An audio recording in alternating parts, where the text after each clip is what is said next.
Hey guys, tonight we begin with trade. Very civilized trade, the kind that involves addiction, gunboats, and politely explaining destruction as free commerce. So before you get comfortable, take a moment, like the video, and subscribe, but only if you genuinely enjoy what I do here. And let me know in the comments where you tuning in from and what time it is for you. It's always fascinating to see who's joining us from around the world. Now, dim the lights. Maybe turn on a fan for that soft background hum, and let's ease into tonight's journey together. At the dawn of the 19th century, the Qing dynasty ruled over what it considered a fully completed civilization. Not developing, not emerging, completed, finished, like a perfectly written book with no need for a sequel. China was vast, wealthy, orderly, and deeply convinced it had already figured everything out centuries ago. From the imperial court in Beijing, the world made perfect sense. China sat at the center of civilization, the Middle Kingdom, and everything beyond its borders existed in various stages of cultural confusion. Europe, from this perspective, was a distant land full of noisy merchants, odd clothing choices, and an unhealthy obsession with boats. And honestly, China had receipts. The empire fed hundreds of millions. Its bureaucracy functioned with terrifying consistency. Scholars spent their lives memorizing texts older than most European capitals. Examinations decided careers, not sword fights, which already put China several centuries ahead in terms of workplace professionalism. Most importantly, China produced the things everyone wanted. Tea fueled Europe's mornings. Silk wrapped aristocrats in status. Porcelain sat delicately on tables where people argued loudly about philosophy while drinking Chinese beverages out of Chinese cups. The global economy ran on Chinese products, whether Europe liked it or not. And what did China want in return? Silver, just silver. No opinions, no gadgets, no unsolicited advice, just shiny metal, please. This worked beautifully. Silver flowed in, taxes were paid, armies were funded. The imperial machine hummed along like a well-maintained clock, one made of tradition, hierarchy, and quiet confidence. Trade was tightly controlled, restricted to specific ports, and conducted entirely on Chinese terms. Foreign merchants followed the rules or went home disappointed. There was no customer service department. But here's the problem with believing you need nothing. You stop watching people who need something desperately. While China viewed trade as a polite formality, Britain viewed it as a crisis. British silver was vanishing into China at an alarming rate, and empires hate that almost as much as they hate being told no. Somewhere in London, officials stared at balance sheets and began asking the most dangerous question in imperial history. What if we changed the rules? China, secure in its superiority, didn't notice the shift. It assumed foreigners would continue behaving like guests forever. It assumed admiration equaled submission. And that assumption, calm, confident, and completely reasonable, was about to become very expensive. While China was calmly enjoying its position as the world's cultural center, Europe was developing a very specific, very expensive habit, tea, and not the casual, once-in-a-while kind. This was a daily ritual that shaped mornings, politics, and the emotional stability of entire nations. In Britain especially, tea was no longer a drink, it was infrastructure. British society ran on it. Workers drank it, aristocrats drank it, politicians drank it, while pretending not to panic about the economy. The problem was that every cup of tea came from China, and China insisted on being paid in silver. No discounts, no trade credits, no loyalty points. From the Chinese perspective, this made perfect sense. Why accept foreign goods you do not need when everyone is lining up to hand you precious metal? From the British perspective, this was a financial nightmare. Wearing a polite smile, silver began leaving Britain at a rate that caused real concern. Balance sheets looked increasingly grim. The empire could conquer continents, command oceans, and control global trade routes, yet somehow could not convince China to buy wool coats or industrial trinkets. It was deeply humiliating. British merchants tried everything. They offered textiles. China had better ones. They offered machinery. China was unimpressed. They offered clocks, mirrors, and novelty items that looked impressive for about 10 minutes. Chinese officials nodded politely and asked for silver. This is the moment where two worldviews collided. China believed trade was a controlled exchange that existed for stability. Britain believed trade was a tool for expansion, leverage, and profit. When trade did not benefit Britain, Britain did not consider that a failure. It considered it a challenge. British officials began asking dangerous questions. Why should silver keep flowing one way? Why should China dictate the terms? And most importantly, what could Britain sell that China could not refuse? The answer, unfortunately, was not tea, silk, or porcelain. It was addiction. Somewhere between frustration and imperial entitlement, British traders realized that China did not need more goods. It needed a problem. And if you could introduce that problem quietly enough, profit would follow. Tea had created a dependency in Europe. Now Britain was about to export one back. And unlike tea, this new product would not be poured gently into cups. It would seep into society, dissolve discipline, and rewrite the balance of power entirely. China had no idea this was coming. Britain absolutely did.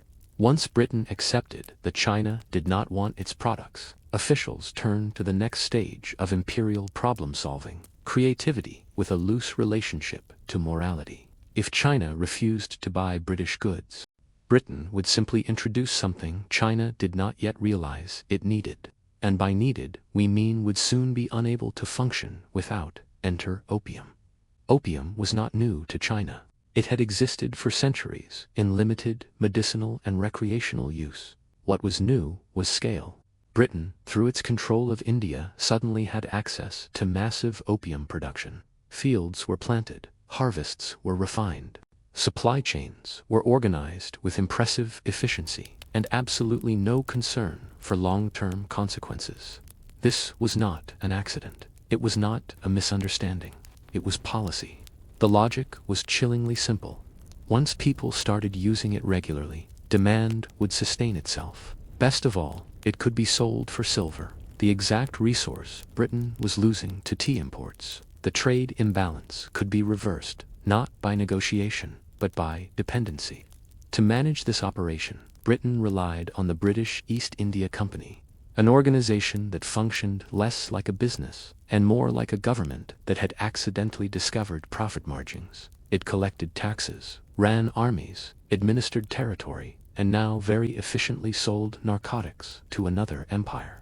Officially, Britain claimed the opium trade was not its responsibility. The company was merely a commercial entity, after all. This was convenient, because it allowed British politicians to express concern while simultaneously counting the money. It was a masterclass in moral outsourcing. Opium was smuggled into China through coastal networks, bribed officials, and carefully maintained gray zones. Everyone involved knew it was illegal. Everyone involved also knew it was profitable. The Chinese state warned against it. Merchants ignored the warnings. Users multiplied. At first, the damage was subtle. A few addicts, a few corrupt officials, a few missing silver shipments. Nothing that looked like a crisis yet. But addiction does not announce itself loudly. It creeps in quietly, settles comfortably, and only reveals its full cost when it is too late to stop. Britain had solved its trade problem. China had acquired a far worse one, and the empire that once believed it needed nothing was about to discover how expensive that confidence could be. At first, the opium problem did not look like a catastrophe. It rarely does. There were no dramatic collapses, no instant riots, no imperial alarms ringing across the capital. Instead, opium entered Chinese society the way most disasters do, politely, gradually, and with a convincing sense of deniability. It began along the coast, among merchants, sailors, and dock workers. These were people already used to foreign goods and strange habits. A pipe here, a session there. No big deal. Officials assumed it would stay contained, limited to the rough edges of society, where problems were expected to live anyway. then it didn't. Opium crept inland, carried by traders who knew exactly where demand would bloom next. Scholars discovered it helped them relax after long hours of memorizing classical texts. Soldiers used it to dull boredom, pain, and the existential dread of standing guard for weeks at a time. Administrators, exhausted by paperwork and responsibility, found the pipe offered a gentle escape from reality and from accountability. This is where things became dangerous. When addiction reaches the ruling class, it stops being a social issue and starts becoming a structural one. Offices opened late, decisions were delayed, bribes became easier to offer and harder to refuse. A bureaucracy designed to function through discipline and moral authority began to wobble under the weight of human weakness. Families felt it next. Silver disappeared from households. Heirlooms were sold. Farmers neglected fields, not because people were lazy, but because addiction quietly rearranged priorities without asking permission. And the most alarming part, the silver. For centuries, China had carefully built an economy dependent on silver as its monetary backbone. Now that silver began flowing out of the country in massive quantities, sucked up by opium payments, the system strained. Prices rose. Wages failed to keep up. Taxes became harder to collect. The empire's financial arteries were being drained from the inside. Yet many officials hesitated to act decisively. Why? Because admitting the scale of the problem meant admitting failure. It meant acknowledging that foreign merchants had outmaneuvered the Middle Kingdom using nothing but patience, profit, and human vulnerability. So reports were softened. Numbers were delayed. Blame was redirected. The hope was that the problem would somehow stabilize on its own. It wouldn't. Addiction does not stabilize. It spreads. And while China debated how serious the problem really was, the opium trade was already reshaping society, quietly, efficiently, and with devastating momentum. For centuries, silver had been the quiet hero of China's economy. It paid soldiers, funded public works, lubricated bureaucracy, and kept markets predictable. If the empire had a circulatory system, silver was the blood. And for a very long time, it flowed in exactly one direction, inward. Then opium arrived, and the blood began flowing out. At first, the change was subtle. Merchants noticed that coins were a little harder to find. Local officials complained that tax payments were arriving late or partially missing. Nothing alarming, just enough to be irritating. But irritation in imperial systems is often the first symptom of disaster. Soon the problem became impossible to ignore. Silver was leaving China in massive quantities, siphoned off to pay for opium imports. Farmers struggled to pay taxes because the metal they needed was suddenly scarce. Prices rose unpredictably. Wages stagnated. Entire regions found themselves short on currency, which is never a great sign for a society built on monetary stability. And here's the truly painful irony. China had demanded silver for decades because it trusted silver. It was reliable, universal, stable. Now that same stability was working against it. There was no quick replacement, no alternative system ready to step in. You cannot simply announce we will be inventing a new economy next week. Officials scrambled to explain the situation without admitting how bad it really was. Reports were softened. Numbers were massaged. Blame was carefully redirected towards smugglers, corrupt local leaders, or moral decay among the population. Everyone was guilty. No one was responsible. Meanwhile, opium merchants were thrilled. The more silver left China, the more dependent the economy became. This wasn't just trade anymore, it was leverage. The Qing bureaucracy, famous for its precision and discipline, began missing deadlines. Soldiers were paid late. Still, many officials hesitated to act decisively. Why provoke foreign powers? Why risk instability? Why admit the empire had been outplayed by smugglers and merchants? Better to manage quietly, better to wait, better to hope. History is very unkind to hope without action. By the time the silver crisis was openly acknowledged, the damage was already systemic. The empire wasn't just losing money, it was losing control over the mechanisms that held it together. and that loss would soon demand a response far stronger than polite warnings. Eventually, even the most tradition-loving bureaucracy reaches its breaking point. For the Qing government, that moment arrived when the silver problem could no longer be explained away with polite memos and creative accounting. The economy was wobbling, officials were compromised, and the empire's moral authority was quietly evaporating. At this stage, denial stopped being an option and started being embarrassing. So the court did what empires usually do when subtlety fails. It panicked, regrouped, and decided to act very firmly.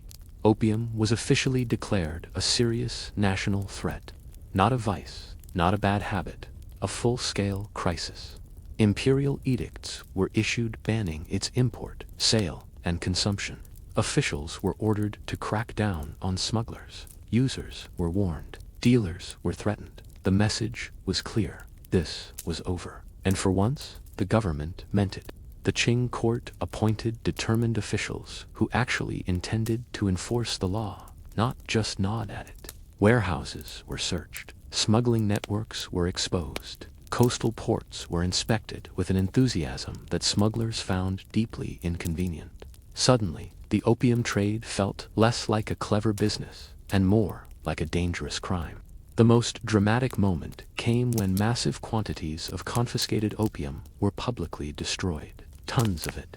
The opium was mixed with lime and seawater and dumped deliberately and permanently. This was not subtle symbolism. This was the empire saying, "We are done." From the Chinese perspective, this was law enforcement, a sovereign state enforcing its own rules within its own borders. Perfectly reasonable, entirely legal, long overdue. From the British perspective, this was an outrage. Merchants howled, officials protested. Diplomats wrote very serious letters explaining that destroying opium was somehow unfair. Not immoral trade, not addiction, not smuggling. Destruction of property was the true crime here. This is where the situation crossed from internal crisis to international confrontation. China believed it was restoring order. Britain believed its profits were being attacked. And when empires disagree about money, philosophy tends to exit the conversation immediately. China assumed firmness would restore control. Britain assumed force would restore trade. Both sides believed they were defending justice. Only one side had steam-powered warships waiting offshore, and that imbalance was about to become painfully obvious. Britain did not respond to China's opium crackdown with self-reflection. There were no emergency meetings about ethics. No long walks along the Thames, wondering if maybe selling narcotics to another civilization was a bad look. Instead, British officials reached for a far more familiar tool: naval power. The argument was simple, elegant, and deeply convenient. Britain claimed that China's destruction of opium was an attack on free trade. Not illegal trade, not smuggling, just trade. The fact that opium was banned under Chinese law was treated as a minor detail, the way a no-swimming sign is treated right before someone dives in. Anyway, diplomatic letters flew back and forth, each more offended than the last. Britain insisted that its merchants had rights. China insisted that its laws applied within its borders. One side believed sovereignty mattered. The other believed profit mattered more. This conversation was never going to end peacefully. So Britain sent ships and modern ships. They represented a future that the Qing military was simply not prepared to fight. This was not courage versus cowardice. It was wood and sail versus iron and steam. Thus began the First Opium War, a conflict that was less a war and more a demonstration. Chinese forces fought bravely, often with outdated weapons and heroic optimism. British forces fought efficiently from a safe distance, with technology designed to remove romance from battle entirely. Coastal defenses fell quickly. Forts were shelled into submission. Ports were blockaded. Each engagement sent a clear message. Resistance was admirable, but futile. Britain could strike where it wanted, when it wanted, and then politely request negotiations. Inside China, disbelief turned into panic. This was not how the world was supposed to work. For centuries, China had been the strongest power in its region. Now, foreign ships dictated terms from the sea. Immune to traditional tactics and unimpressed by imperial authority. The war was short. The outcome was never in doubt.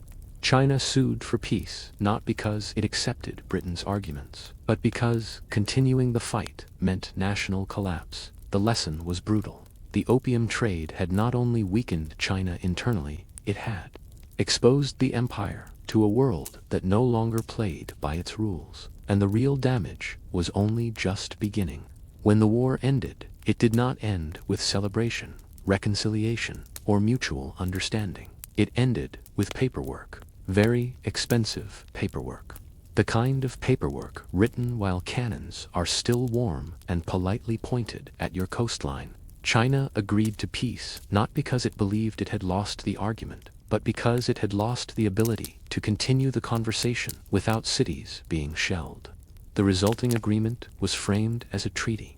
In reality, it was a list of demands backed by naval artillery, which history later agreed to call unequal out of politeness. Ports that had once been tightly controlled were forced open to foreign trade.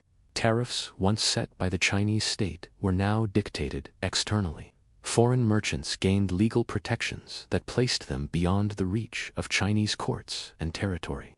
Actual land was ceded as part of the deal, just to really underline the point. From Britain's perspective, this was a victory for free trade, stability, and international order. From China's perspective, it was an unthinkable humiliation.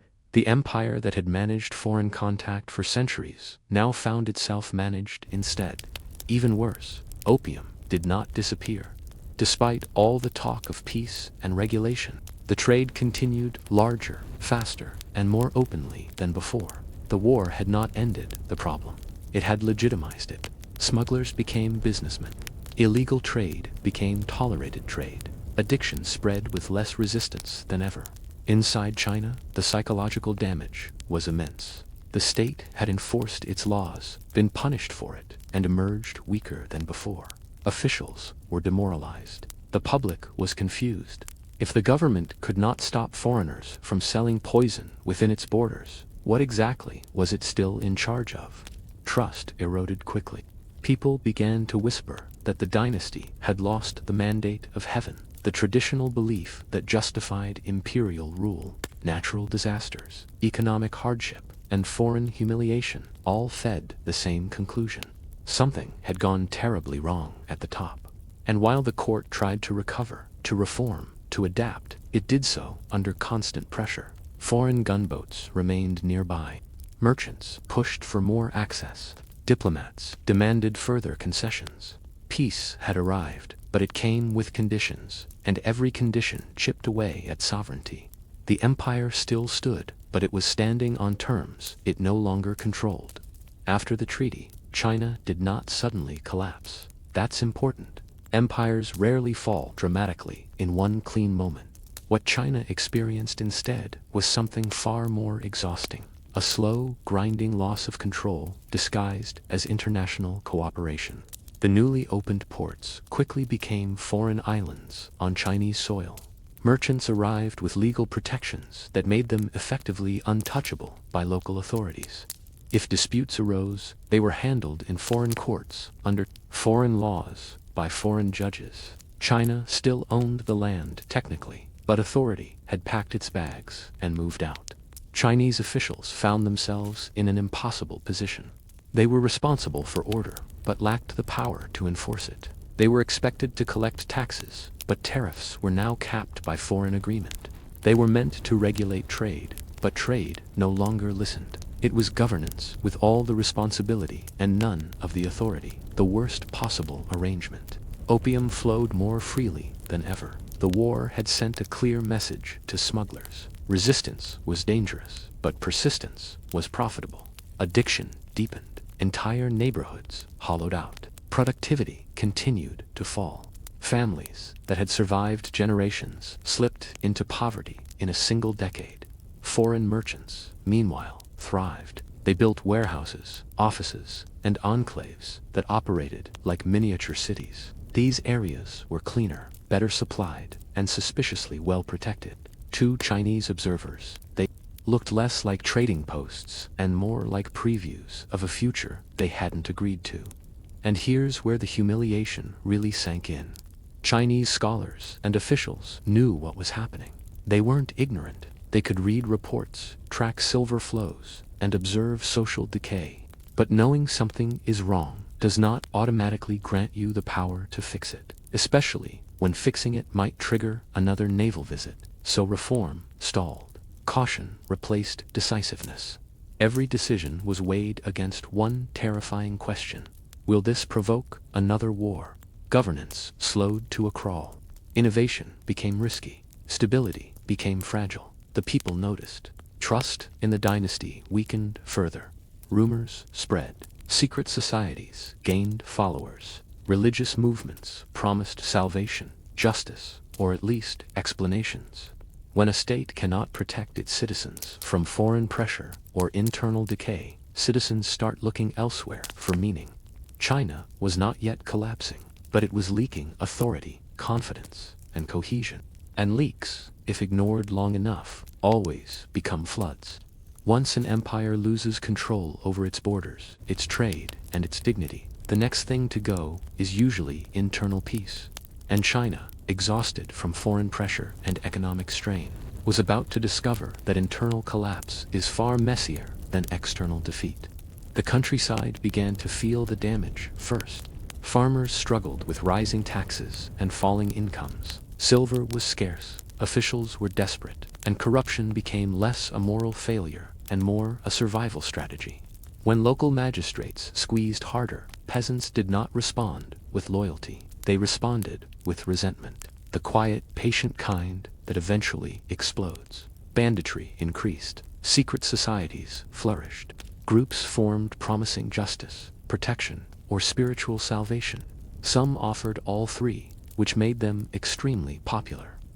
When the state looks weak, alternatives start looking attractive, even if they come with matching uniforms and slightly unhinged leaders. Inside the Qing government, things weren't much better. Reformers argued that China needed to modernize, adopt new technology, rethink institutions, and maybe stop assuming the rest of the world would politely behave forever. Traditionalists argued that this thinking was dangerous nonsense, and that the real problem was moral decay, foreign influence, and insufficient respect for ancient values. These debates did not end quickly or productively. They dragged on while conditions worsened. Meetings were held. Memorials were written. Arguments were made with impressive calligraphy and absolutely no urgency. Meanwhile, villages burned, taxes went unpaid, and confidence in the system evaporated. The army, once a symbol of imperial stability, suffered badly. Soldiers were underpaid, poorly equipped, and increasingly tempted by desertion or rebellion. Loyalty is difficult to maintain when your salary is late and your government appears powerless. Even discipline began to fray. And perhaps most damaging of all was the loss of belief. For centuries, the Qing ruled under the idea that heaven favored their authority. When floods, famine, addiction, foreign humiliation, and internal chaos all arrived at once, people began to question whether heaven had quietly withdrawn its support. The mandate of heaven was not officially revoked. It never is, but it was definitely under review. By this point, the empire was no longer simply reacting to problems. It was drowning in them. Foreign powers watched closely, rebels waited patiently, and the Qing state, stretched thin in every direction, was about to face a crisis so massive it would scar China for generations. If the Qing Empire had been limping before, this was the moment it collapsed onto the floor and politely asked history for a minute to breathe. What followed was not a minor uprising or a manageable revolt. It was one of the deadliest civil wars in human history, the Taiping Rebellion. It began, as many disasters do, with a man who believed he had a special message for the world. Hongguquan failed the imperial examinations repeatedly, had a nervous breakdown, and emerged convinced he was the younger brother of Jesus Christ. This alone should have raised concerns. Instead, It became the foundation of a mass movement fueled by desperation, poverty, and rage at a government that looked increasingly irrelevant. The Taiping movement promised equality, land reform, moral purification, and an end to corruption.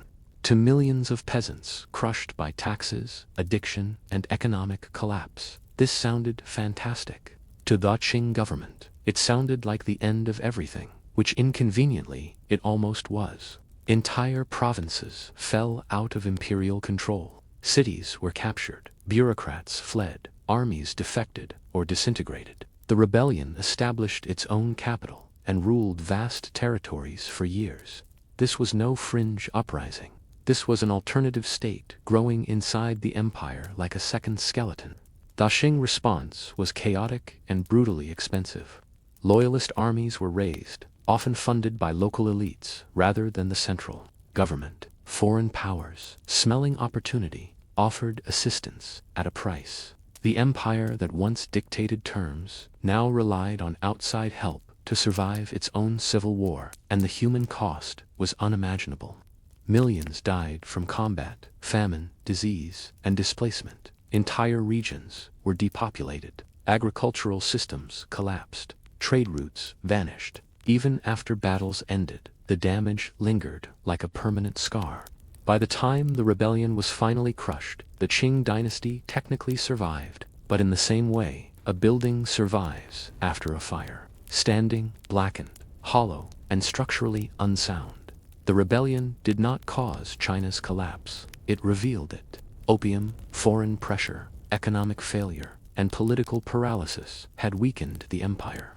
The Taiping Rebellion simply tore the curtain down and showed how fragile everything had become. And after this, recovery was no longer an option, only delay.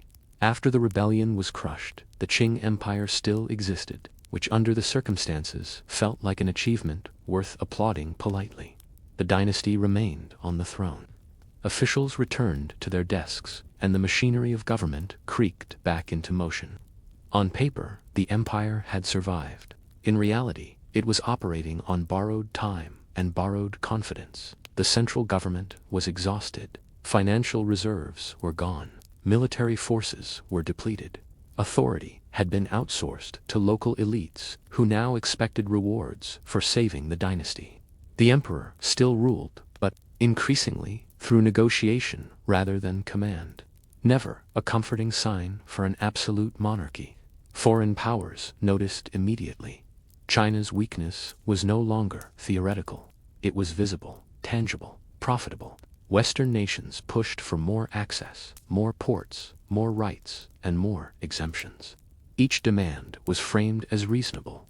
Each concession was described as temporary. None of them were ever reversed. The Qing court attempted reform, but cautiously, almost apologetically. New schools were discussed. Modern weapons were considered. Administrative changes were proposed, and then delayed, and then debated, and then quietly shelved. Usually, after someone asked whether reform might upset tradition, foreign powers, or both. This created a uniquely frustrating situation. Everyone agreed something needed to change. But no one agreed on what, how, or how fast. Reformers were accused of betraying Chinese values. Conservatives were accused of dooming the empire. Meetings were held, papers were written. Very little happened. Meanwhile, opium addiction remained widespread, even as officials condemned it. Tax revenue quietly depended on it. Efforts to suppress it risked unrest. Efforts to tolerate it guaranteed decay. The state found itself trapped between morality and survival, and chose survival, slowly bleeding both. The people noticed. Faith in the dynasty continued to erode. Younger generations questioned why China, once the unquestioned center of civilization, now bent to foreign demands. Scholars debated how this had happened. Peasants didn't debate at all. They simply endured. What remained of Qing authority functioned more like damage control than governance. The goal was no longer greatness, stability, or renewal. It was simply avoiding collapse for another year, then another, then another. The empire was still standing, but no longer moving forward. And history is unforgiving to civilizations that stop moving. By the late 19th century, China found itself in a deeply humiliating position. Still technically independent, yet increasingly treated like a shared workspace by foreign powers. No single nation had conquered China outright, but several had helpfully moved in, rearranged the furniture, and begun charging rent. Foreign influence spread through what were politely called spheres of influence.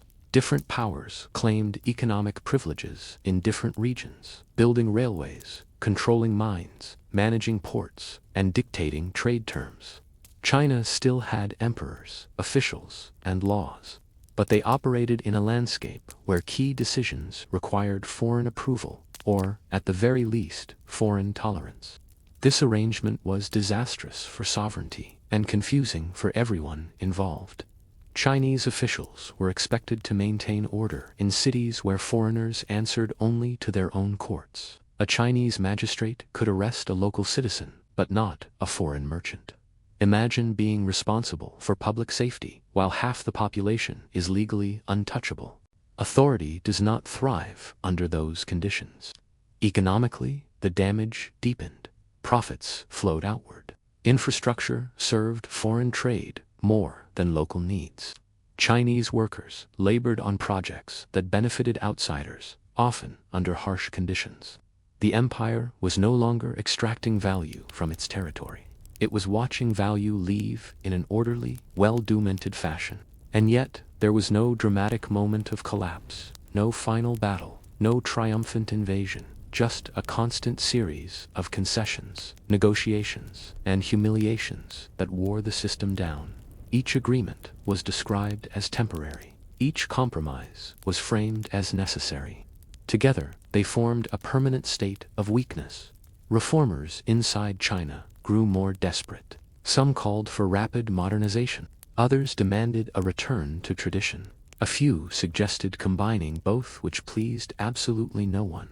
The court tried to balance these competing visions, while also avoiding another war, another rebellion, or another diplomatic crisis. It was like juggling while standing on a cracked floor. Public frustration mounted. Students protested. Intellectuals wrote furious essays. Secret societies whispered about revolution. The idea that the dynasty could restore China's strength began to feel less like hope and more like nostalgia. And through it all, the memory of opium lingered, not just as a drug, but as a symbol. It represented humiliation, exploitation, and the moment China realized the world had changed without asking permission. The empire still existed, but it no longer commanded respect. And once respect is gone, power usually follows. By the early 20th century, the Qing Empire was still alive in the same way an old house is still standing, upright, familiar, and quietly unsafe.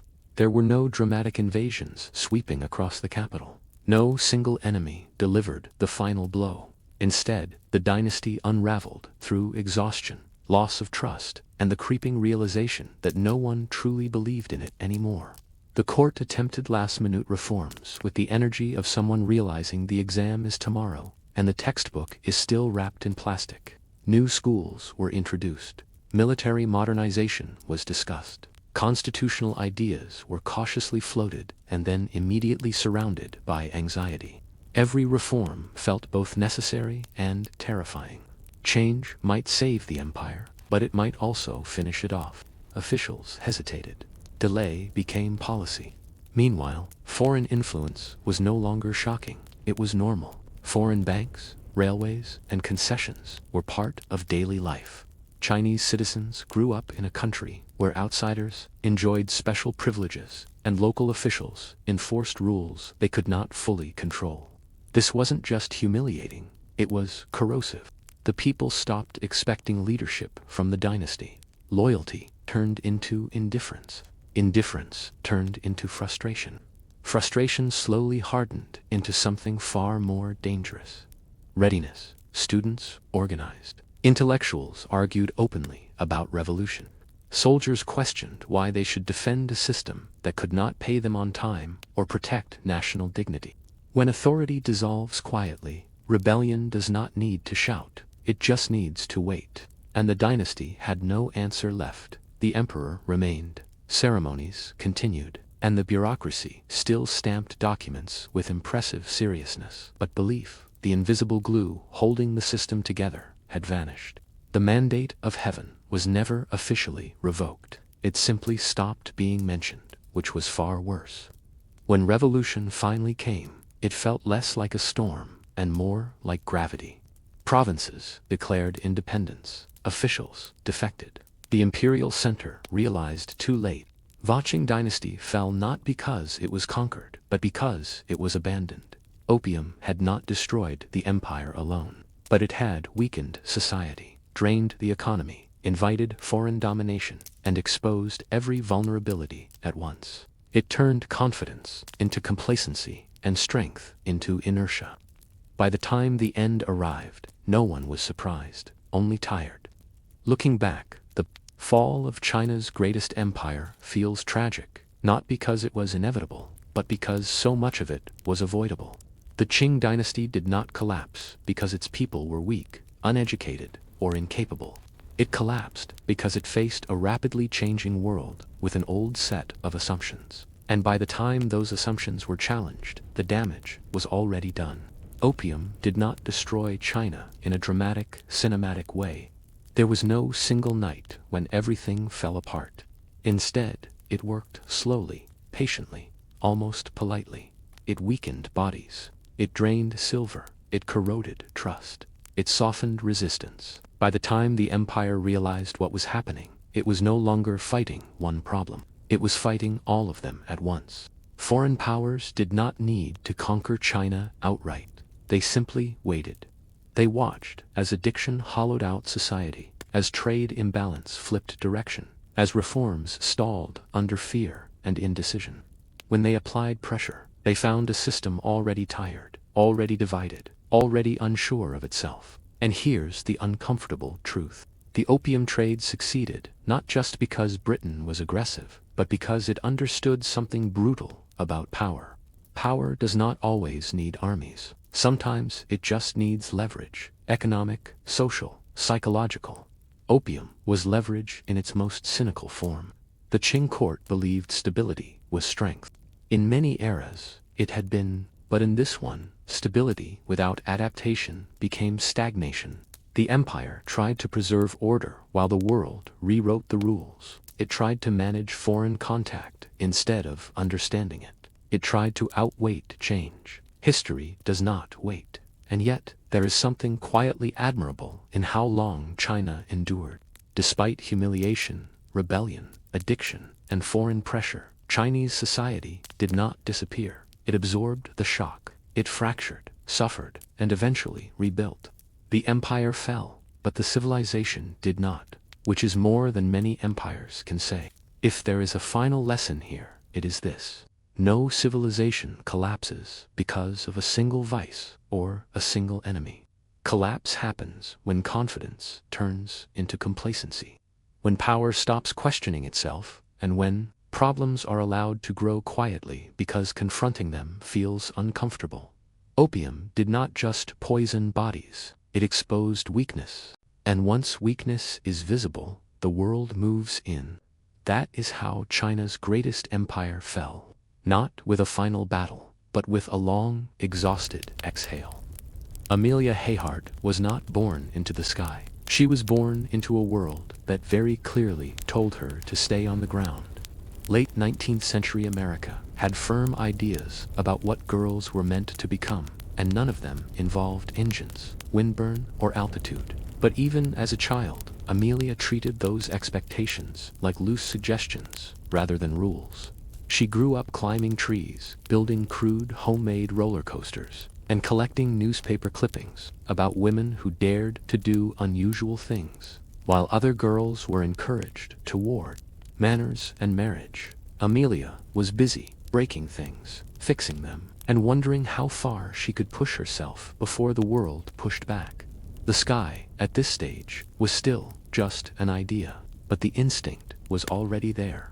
Movement, freedom, distance. Her childhood was unstable. Financial struggles and family tensions forced frequent moves, and that sense of impermanence shaped her deeply. Home was not a fixed place. It was something temporary, something that could vanish. In hindsight, when nothing stays put, motion begins to feel safer than stillness.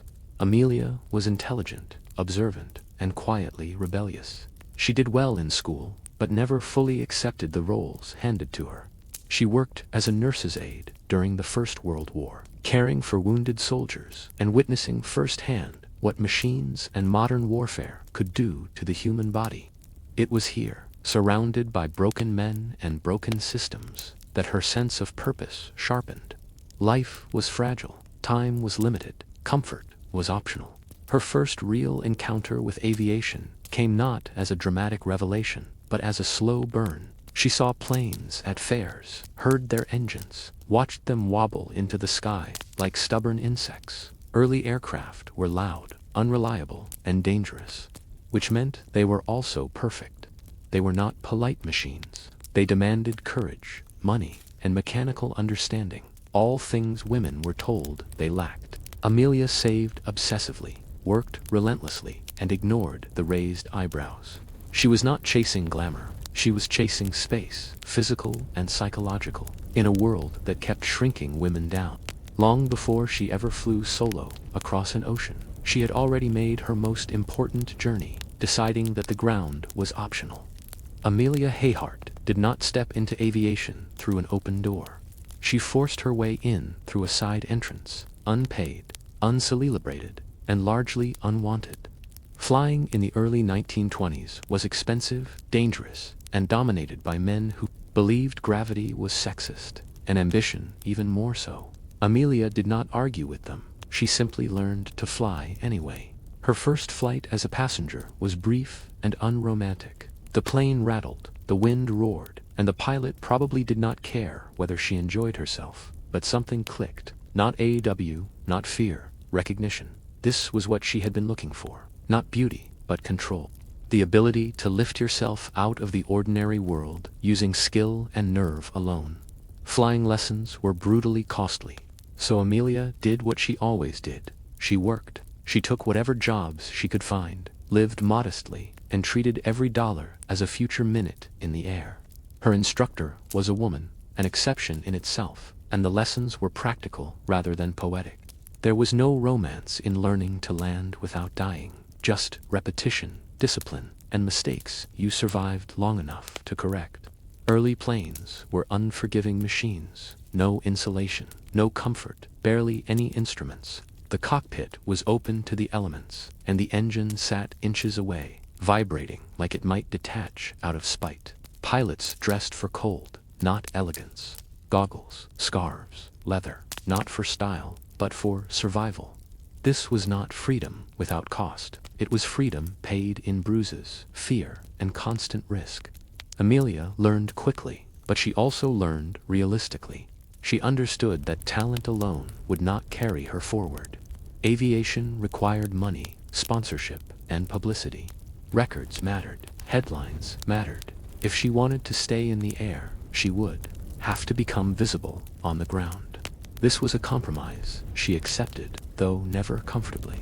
She bought her first plane, bright yellow, slightly ridiculous, and deeply beloved. She named it, flew it hard, and pushed it higher than she was supposed to. Altitude records followed, then attention. Newspapers began to notice the novelty. A woman pilot who was not performing stunts for laughs, but treating aviation as serious work. Still, she was often introduced as an accessory rather than an aviator. Questions focused on her clothes, her smile, her nerves. She answered politely and returned to the cockpit. Every flight was an argument she did not need to voice. Each successful landing said, by the time she began setting records, Amelia was no longer asking permission. She had learned the machine, the sky, and the quiet truth beneath both. Confidence is built, not granted. Amelia Hayhart did not become famous because she wanted to be admired. She became famous because aviation needed a symbol, and she happened to be useful. Her growing list of records, and near records, attracted attention at exactly the moment when Long D. Destinson's flight was becoming a public obsession. Planes were no longer just machines. They were promises, and Amelia was shaped into one. Her sudden rise into the spotlight came with a peculiar imbalance. Newspapers celebrated her courage, but rarely her competence. She was framed as daring rather than disciplined, brave rather than skilled. When she crossed the Atlantic as a passenger on a trans-oceanic flight, headlines crowned her a heroine, even though she had not been at the controls. Amelia herself was deeply uncomfortable with this. She accepted the praise, smiled for photographs, and then privately dismissed the achievement as incomplete. Being famous for sitting still was not the goal. Publicity, however, brought resources. Sponsors emerged. Speaking tours followed. Amelia learned to stand on stages and talk about flight to audiences who had never left the ground. She used these moments carefully. Beneath the polite lectures was a quiet insistence. Women could do this too, if given training and trust. She never framed it as rebellion. She framed it as common sense, which was far more unsettling. Behind the scenes, fame was exhausting. She was expected to be inspirational at all times, composed, modest, grateful. Any display of ambition risked criticism. Any mistake risked being blamed, not on the pilot, but on her gender. The margin for error was thinner for her than for any man sharing the same sky. Amelia understood this and adapted. She cultivated an image that was calm, capable, and deliberately plain. No theatrics, no arrogance. She dressed simply, spoke carefully, and redirected attention toward aviation itself. This was not humility, it was strategy. The less threatening she appeared, the farther she could go. Yet the imbalance gnawed at her. She wanted to fly, not tours, to test limits, not repeat speeches. The more famous she became, the less time she spent in the air, and that contradiction sharpened her resolve. If the world was going to watch her, then she would give it something worth watching. Fame had found her first. Now she would decide what to do with it, and more importantly, how to escape it back into the sky. Amelia Hayhart was determined to erase the asterisk next to her name. Being labeled the first woman to cross the Atlantic was flattering, but the quiet qualifier passenger lingered like turbulence. She wanted the record that mattered to her alone, responsible for every decision, every correction, every consequence. Not symbolic flight, real flight. Planning a solo Atlantic crossing in the early 1930s was not optimism. It was audacity, backed by preparation. The route was dangerous, the weather unpredictable, the navigation crude. There were no comforting instruments to lean on, no autopilot to save you when fatigue set in. Once airborne, the pilot became a small human problem, suspended inside a larger mechanical one. Amelia knew this. She accepted it without dramatics. The plane was modified for endurance rather than elegance. Extra fuel tanks replaced comfort. Weight was calculated obsessively. Anything unnecessary was removed. The cockpit became a narrow space of noise, vibration, and isolation. This was not a journey meant to be enjoyed. It was meant to be completed. When she took off, there was no spectacle, just an aircraft lifting into uncertain sky, carrying a woman who understood exactly what was at stake. Hours passed, weather deteriorated, ice formed on the wings, instruments failed. At times, she flew blind, trusting instinct, experience, and the thin line between caution and commitment. Fatigue crept in quietly, muscles stiffened, focus narrowed. The Atlantic offered no landmarks, no reassurance, just endless water below, and an engine whose mood could change without warning. At any moment, a single failure could turn determination into disappearance. And yet she persisted, not heroically, practically. Each problem was addressed as it arrived. When the plane struggled, she adjusted. When conditions worsened, she adapted. The flight was not a cinematic triumph.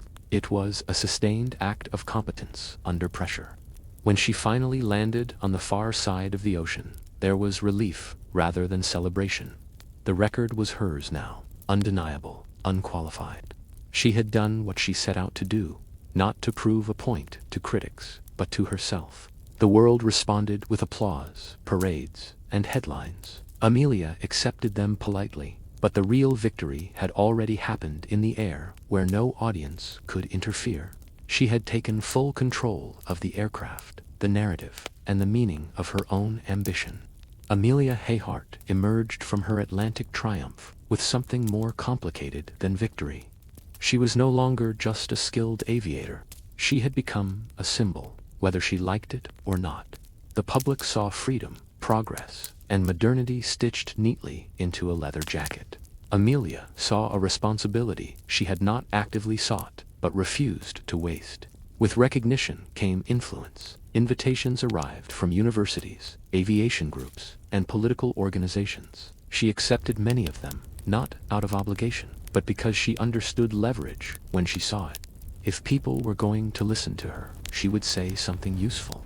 She spoke openly about opportunity, access, and the absurd waste of talent caused by excluding women from technical fields. Her arguments were calm, factual, and difficult to dismiss without sounding irrational. She helped found organizations dedicated to supporting female pilots, not as social clubs, but as professional networks, training, shared resources, mentorship, practical tools, rather than inspirational slogans. Amelia believed progress came from structure, not applause. You could not survive on admiration alone. You needed skills, backing, and people who took you seriously. At the same time, she continued flying. Records accumulated quietly: speed, distance, altitude. These achievements rarely received the same attention as her Atlantic flight, but they mattered to her. Each one reinforced her credibility. Each one kept her grounded in the work itself, rather than the image built around it. Her private life remained guarded. She valued independence fiercely and resisted expectations placed on her by fame and convention. Marriage, when it came, was approached as a partnership rather than a surrender. She insisted on autonomy, financial and personal, at a time when such demands were viewed as unsettling. She did not frame it as ideology. She framed it as fairness. This balance, public figure and private individual, was exhausting. The constant travel, the speeches, the expectations. Yet Amelia maintained a controlled calm. She rarely complained. She rarely dramatized. The pressure existed, but it did not define her. She understood that symbols eventually fade unless reinforced by action. So she kept flying, kept planning, kept looking beyond the horizon for something more demanding than comfort. Her ambitions were expanding again, stretching past oceans and continents. The sky had given her a voice. Now she was deciding how far to carry it, and how much risk she was willing to accept to stay ahead of her own legend. Amelia Hayhart was never interested in repeating herself. Once a record became familiar, it lost its pull. The Atlantic was behind her now, and with it the comfort of proven routes and predictable headlines. What drew her forward were the blank spaces, the long stretches of the world still awkwardly connected by aviation, the routes that existed more in theory than practice. Long distances flying in this era was not about glamour. It was logistics, endurance, and risk management stretched across thousands of miles. Amelia began planning flights that stitched continents together, tracing paths few pilots bothered to attempt. She flew across the Pacific, across the Americas, across regions where navigation depended more on judgment than instruments. Each journey was a lesson in humility. The sky did not care about reputation. The physical toll increased. Hours in the cockpit strained the body and dulled the senses. Weather delays turned schedules into guesses. Mechanical issues appeared far from spare parts and friendly runways. Amelia grew leaner, quieter, more focused. The casual charm that once defined her public image gave way to something sharper, a professional intensity that understood how thin the margin really was. She studied maps obsessively, not as abstractions, but as lived challenges. Wind patterns, fuel ranges, emergency landing options. Every line represented a decision she might have to make alone. This was where she felt most herself, planning against uncertainty, preparing for problems that had not yet arrived. At the same time, aviation itself was changing. Planes were improving, but not fast enough to eliminate danger. Radio communication remained unreliable. Navigation over water was still an exercise in estimation. Progress created opportunity, but not safety. Amelia accepted this without complaint. Risk was not an obstacle to ambition. It was the price. Friends and colleagues worried. The routes were longer now, the margins thinner. She listened, acknowledged their concerns, and continued planning. Fear to her was information, something to account for, not something to obey. The more she flew, the clearer her next goal became. If aviation was going to mature, someone had to test its limits. Someone had to prove that global flight was not a novelty, but a future.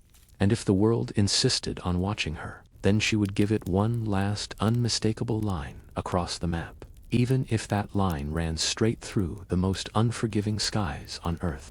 Amelia Hayhart did not wake up one morning and casually decide to fly around the world. The idea formed gradually, like pressure building behind a sealed door. Aviation had advanced enough to make the attempt conceivable, but not enough to make it safe. That narrow gap between possible and foolish was exactly where Amelia tended to operate best. The circumnavigation near the equator would be longer, more complex, and less forgiving than any route she had flown before. It meant sustained endurance, rather than a single dramatic crossing. Fuel logistics, international permissions, weather windows, navigation over open ocean, every variable multiplied. This was not a publicity stunt. It was a technical challenge disguised as an adventure. The aircraft was modified yet again. More fuel, more weight, more vulnerability. Every added mile of range increased strain on the machine and the pilot alike. Amelia knew this. She also knew that no amount of preparation could account for everything. At some point, planning had to give way to commitment. She chose a navigator, not as a safety net, but as a necessity. The route demanded expertise in celestial navigation, radio coordination, and constant recalculation. This was no longer a solo argument with the sky. It was a partnership against it. The early stages of the journey went well enough. Long flights, exhausting, but manageable. Landfalls achieved, repairs made. The world followed closely. Newspapers tracking her progress like a moving headline. Each successful leg reinforced the illusion of control. But beneath the surface, cracks were forming. Equipment issues appeared and disappeared unpredictably. Radio communication faltered. Weather grew less cooperative. Fatigue accumulated quietly. The most dangerous failure of all. Unlike engines, it did not announce itself. Still, Amelia pressed on. Turning back would not only end the attempt, it would leave the question unanswered. She had never been comfortable with unfinished sentences. As the flight approached the Pacific, vast, remote, and indifferent, the margins narrowed to almost nothing. Small islands became lifelines. Accurate navigation became survival rather than precision. The plan now depended on timing, clarity, and machines performing exactly as expected. It was here, at the edge of the map, that the story began to slip from certainty into silence. The sky she had conquered for so long was about to remind the world of its final authority. Amelia Hayhart entered the final phase of her journey with no room left for error. The Pacific leg was not dramatic in appearance, just sky and water repeating endlessly, but it was the most technically unforgiving stretch of the entire flight. The destination was a tiny speck of land surrounded by thousands of miles of ocean. Missing it by even a small margin meant there would be nowhere else to go. Navigation depended on calculations made under strain. Clouds interfered with celestial fixes. Radio signals faded in and out, distorted by distance and atmosphere. Communication with support ships became uncertain, then fragmented. Each message carried urgency, but also confusion. The aircraft was burning fuel, time was slipping. What happened next has been debated for decades because certainty vanished with the signal. Reports suggest difficulty finding the island. Requests for direction. References to low fuel. Then nothing.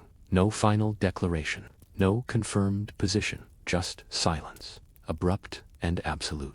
The world reacted immediately. Search efforts were massive by the standards of the time. Ships and planes scoured vast areas of ocean. Coastlines were examined, islands were inspected. The effort was expensive, urgent, and emotionally charged. But the Pacific does not yield easily. Days passed, then weeks. Hope thinned. Without physical evidence, theories multiplied. Mechanical failure, navigation error, emergency landing, capture, survival. Each possibility spawned its own arguments, fueled by incomplete data and human imagination. The absence of answers created a vacuum that speculation rushed to fill. What made the disappearance so haunting was not just the loss, but the mismatch between expectation and reality. This was a woman who had beaten distance repeatedly, who had treated the sky as something knowable. And yet, in the end, she vanished. Not in a storm of spectacle, but quietly, mid-task, mid-calculation.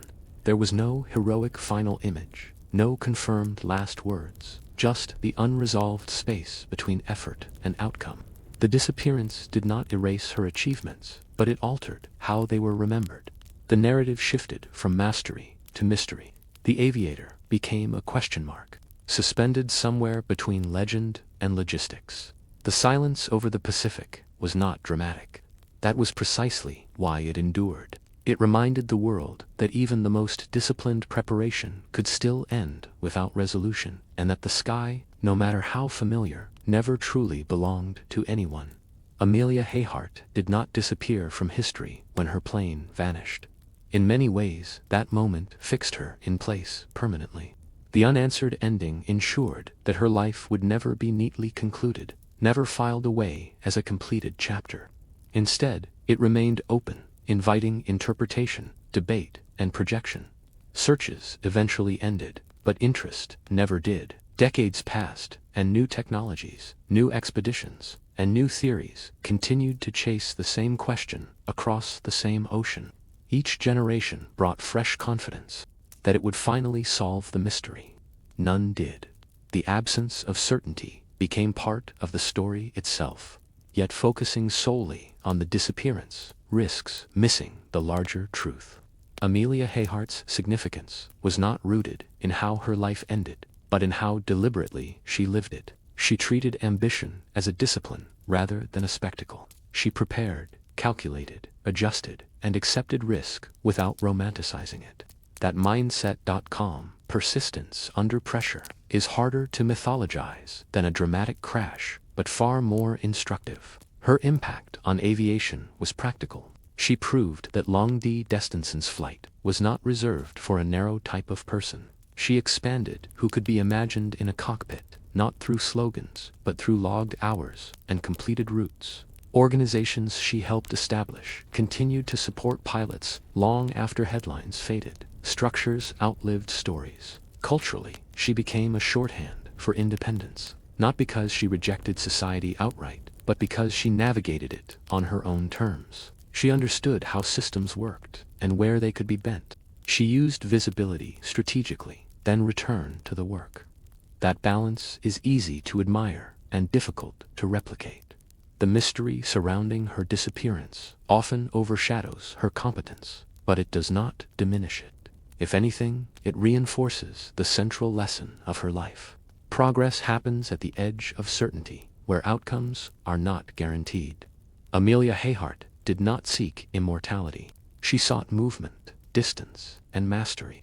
The fact that her final flight ended without answers does not undermine that pursuit. It underscores it. The sky never gave her closure. History filled the silence, instead, not with conclusions, but with endurance, and in that way, she never truly landed. Fashion does not begin with self-expression. It begins with survival. Long before clothes were judged for beauty, they were judged for usefulness, warmth, protection, and durability. But almost immediately, something else crept in, meaning. Even the simplest garment began to say something about who you were, where you belonged, and how much power you carried. In ancient Egypt, this connection between clothing and status became unmistakable. Linen dominated daily life. Spun from flax grown along the Nile, it was light, breathable, and perfectly suited to a hot climate. But not all linen was equal. The quality of the weave, the finesse of the thread, and the cleanliness of the cloth mattered deeply. Clothing was not just worn, it was displayed. Most people dressed simply. A basic wrap or kilt, practical and unadorned, signaled labor and obedience. The elite, however, wore linens so fine it was almost transparent, carefully pleated and bleached to radiant white. Cleanliness itself became a symbol of moral and social superiority. To appear unkempt was not just unattractive, it was suspect. Jewelry filled the gap where fabric stopped. Gold, beads, amulets, and colored stones transformed otherwise minimal clothing into declarations of rank. These were not accessories for decoration alone. They were portable wealth, spiritual protection, and political messaging worn directly on the body. Even cosmetics played a role. Kohl-lined eyes were practical against glare and infection, but they also signaled refinement and divine favor. What matters here is not the look itself, but the logic behind it. Clothing already functioned as a visual language. You could read a person instantly. Their occupation, their proximity to power, their access to resources. There was no illusion that fashion was personal. It was communal, hierarchical, and tightly controlled. This pattern would repeat across civilizations. Materials would change, styles would evolve, but the core idea remained stubbornly consistent. Clothes were never neutral. They marked boundaries between free and enslaved, sacred and ordinary, ruler and ruled. Fashion from its very first chapter was not about standing out. It was about being placed visibly and unmistakably within a social order. And once clothing learned to speak that language, it never forgot it. As societies grew more complex, clothing evolved from simple markers of status into instruments of discipline and identity. In ancient Greece, fabric did not merely cover the body, it trained it. Garments were designed to be worn correctly, and wearing them well signaled education, citizenship, and self-control. Greek clothing relied heavily on draped forms rather than tailored shapes. The chiton and hermation were rectangles of cloth, fastened and folded rather than cut. This simplicity was deceptive. To wear these garments properly required knowledge, how to fold, where to pin, how to move without disorder. A citizen's clothing was expected to appear effortless, but effort lay beneath every fold. The body itself mattered. Greek ideals prized proportion, balance, and restraint, and clothing was designed to echo those values. Excessive ornamentation was frowned upon. Simplicity suggested virtue. Bright dyes and luxurious fabrics existed, but they carried social implications. Too much display hinted at foreign influence, moral weakness, or a lack of discipline. Across the Mediterranean, ancient Rome took these ideas and formalized them. Clothing became law. The toga was not merely traditional attire, it was a legal marker of citizenship. Only free male citizens could wear it, and even then there were rules. Different toga signaled different ranks, offices, and stages of life. You did not choose your toga, your status chose it for you. Roman clothing was intentionally cumbersome. The toga was heavy, restrictive, and impractical. That was the point. Physical labor was incompatible with political authority. A man who could move easily was expected to work. A man draped in layers of wool was expected to rule. Clothing enforced hierarchy by limiting the body itself. Women's clothing followed its own strict codes, signaling respectability, marital status, and family honor. Deviating from these expectations invited scrutiny or suspicion. Fashion here was less about creativity and more about compliance. In both Greece and Rome, clothing acted as public shorthand. It identified who mattered, who belonged, and who could be ignored. Style was not fluid. It was controlled, inherited, and policed. The classical world perfected a dangerous idea that power should look a certain way, calm, draped, restrained. And that deviation from this visual code was not just unfashionable, but universalized. When the classical world fractured, fashion did not disappear. It retreated inward. In medieval Europe, clothing became less about public citizenship and more about spiritual position. The body was no longer something to be celebrated or displayed. It was something to be disciplined, hidden, and controlled. Fabric followed belief. Christian theology reshaped how people dressed. Modesty was elevated to virtue, and excess became suspicion. Loose, layered garments concealed the body's shape, minimizing individuality in favor of moral uniformity. To dress too boldly was to risk accusations of vanity, pride, or worse. Clothing now answered not only to society, but to God. Yet hierarchy did not vanish. It merely changed language. Laws known as sanctuary laws dictated what different classes were allowed to wear. Certain colors, fabrics, and embellishments were restricted to the nobility. Purple fur and finely dyed cloth became legal symbols of privilege. Wearing what you were not entitled to could result in punishment. Fashion became enforceable obedience. Monastic clothing pushed restraint even further. Simple habits erased personal identity entirely, replacing it with communal belonging. Rough fabric, muted colors, and repeated forms reinforced humility and submission. To look the same as everyone else was the point. Distinction was a sin. At the same time, the elite dressed with calculated excess. Heavy velvets, layered furs, and elaborate embroidery declared power not through elegance, but through weight and cost. These garments were uncomfortable by design. They announced that the wearer did not labor, did not rush, and did not bow easily. Clothing slowed the body and elevated the wearer above daily struggle. Women's fashion reflected additional pressures. Clothing emphasized chastity and obedience, with veils, long sleeves, and structured layers that restricted movement. Hair was hidden, silhouettes were controlled. The body was managed as a moral object rather than an expressive one. Color itself carried meaning. Black signaled seriousness and authority. White suggested purity. Red could imply wealth, sin, or danger, depending on context. Nothing was neutral. Medieval fashion tells a quieter story than classical drapery, but a stricter one. Clothing became a visible moral contract. To dress incorrectly was not merely inappropriate, it was threatening. Faith and fear were woven tightly together, and fabric became the front line where belief, power, and control met. The Renaissance did not reject medieval values so much as renegotiate them. As Europe's cities grew wealthier and more self-confident, clothing began to change shape, literally. Fabric, once used to conceal the body, was now cut, padded, and structured to emphasize it.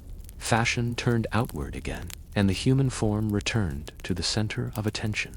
Tailoring transformed clothing from draped layers into engineered silhouettes. Sleeves were slashed and puffed, revealing expensive inner fabrics beneath. Doublets and gowns were stiffened, widened, and shaped. The body became a framework for displaying wealth, skill, and ambition. Clothing no longer whispered obedience. It announced presence. This was not vanity alone. The Renaissance celebrated human achievement.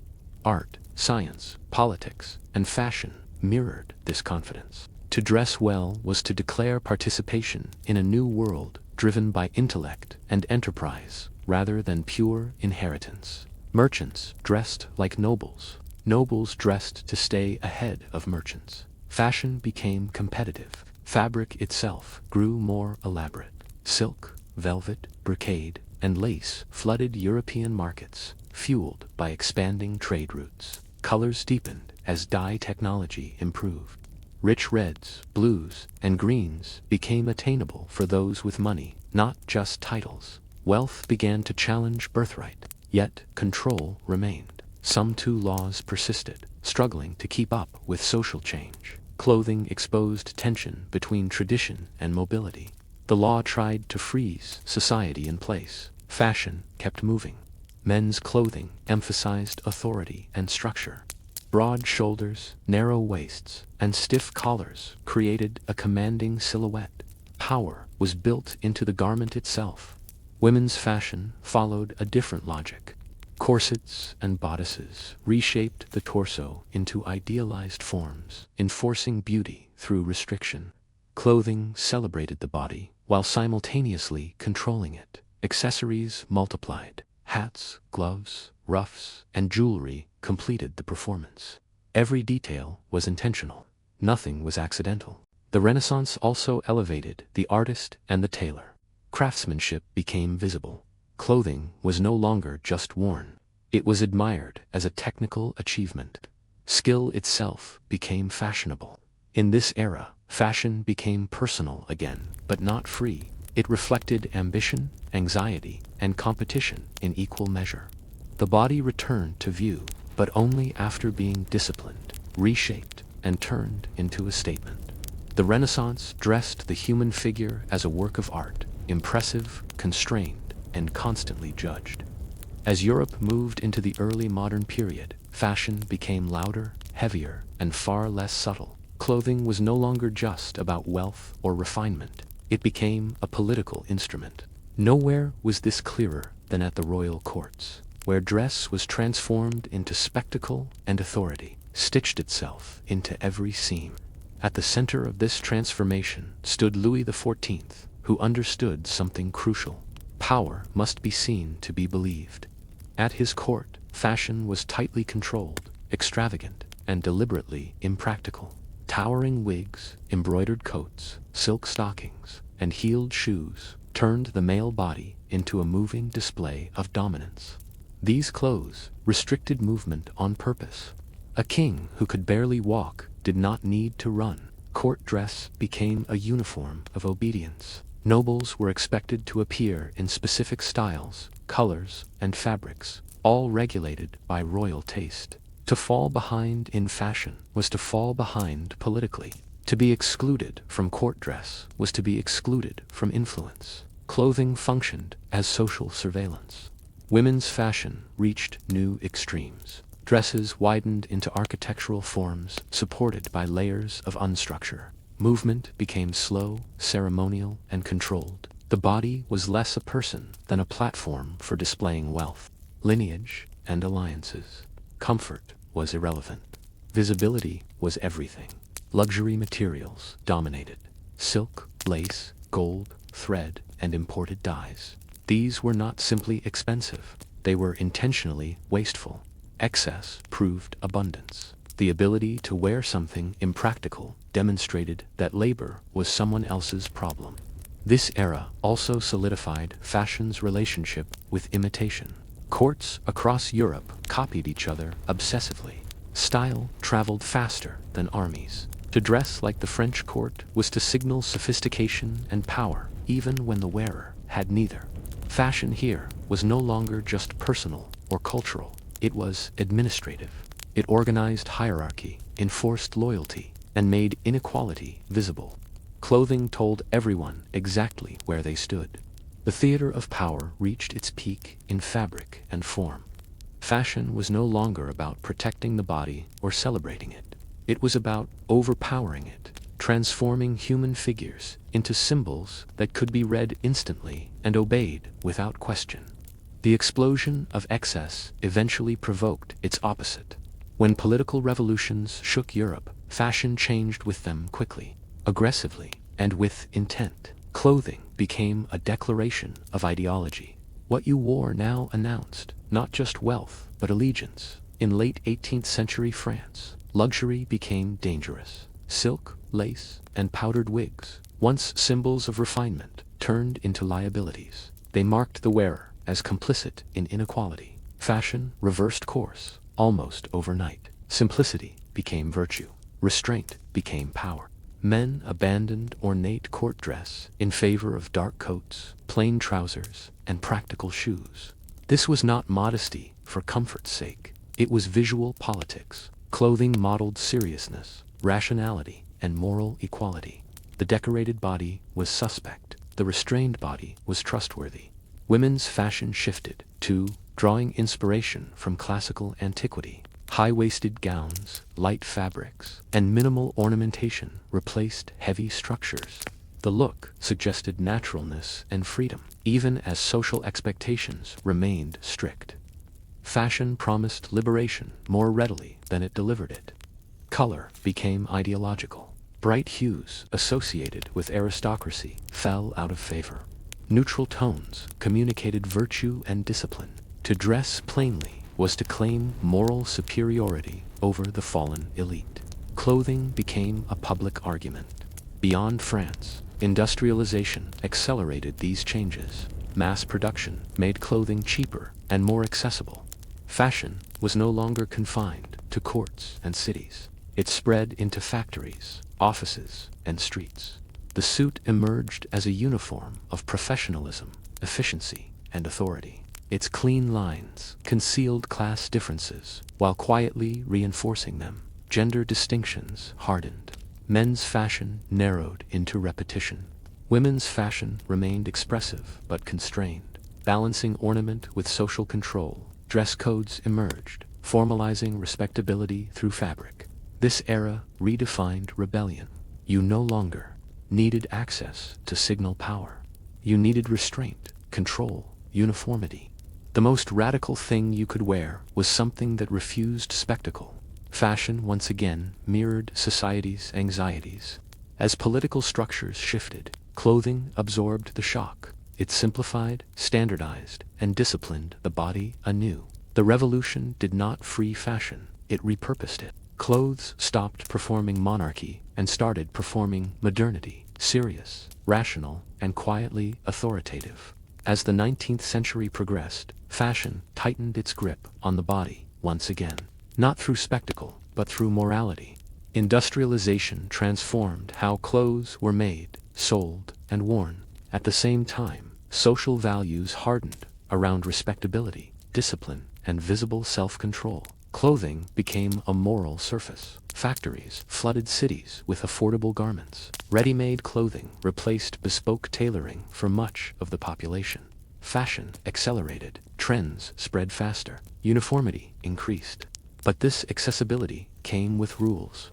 To dress improperly was to signal moral failure rather than poor taste. The silhouette of the era reflected these anxieties. Men's fashion became rigid and repetitive. Dark suits, stiff collars, controlled shapes. Authority was sober, restrained, and predictable.